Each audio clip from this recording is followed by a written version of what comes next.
মনে রাখবেন, জানাজায় যখন আপনার খাটিয়ে উপস্থিত হবে, অনেক মানুষ সেখানেও তাড়াহুড়া করবে, বিরক্ত হয়ে যাবে, ভাই তাড়াতাড়ি জানাটাটা শেষ কর, সময় কতক্ষণ হয়েছে। আপনি বলে ফেলছেন খুব সহজে, কিন্তু সেই মৃত ব্যক্তির সন্তানগুলা যখন কথাগুলা শুনে ছুরির মতো আঘাত লাগে এখানে। কারণ সন্তান চায় বাবাকে আরেকটা মিনিট যদি রাখা যায়, আরেকটা মিনিট যদি কবরে না দিয়ে রাখা যায়।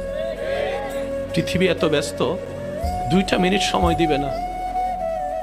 দেরি করলে দেখবেন যে চিল্লা ফাল্লা শুরু হয়েছে। কেউ জানাজার টাইম খেয়াল করে ঠিক ওই টাইমেই আসে, জানাজা পরে ঠিক ওই টাইমেই চলে যায়। অল্প কিছু মানুষ কবর পর্যন্ত যায়, অল্প মানুষ কবরে নামে, অল্প মানুষ মাটি দিয়ে একটু, তারপরে জিয়ারত করার সময় দেখবেন মানুষ আরো অল্প হয়েছে।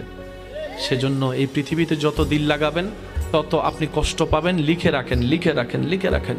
পৃথিবী তাকে আপন করে না যে পৃথিবী খুঁজে, পৃথিবী তাকে দেয় যে পৃথিবীর স্রষ্টা রব্বুল আলামিনকে রাজি করে।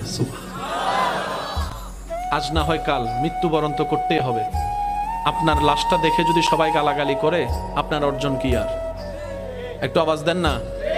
যখন জান নেওয়ার জন্য চলে আসবে আজরাইল, তখন আপনার পাশে নো বডি, একদম কেউ নাই, আপনার বউ নাই, মাও নাই, বাবু নাই।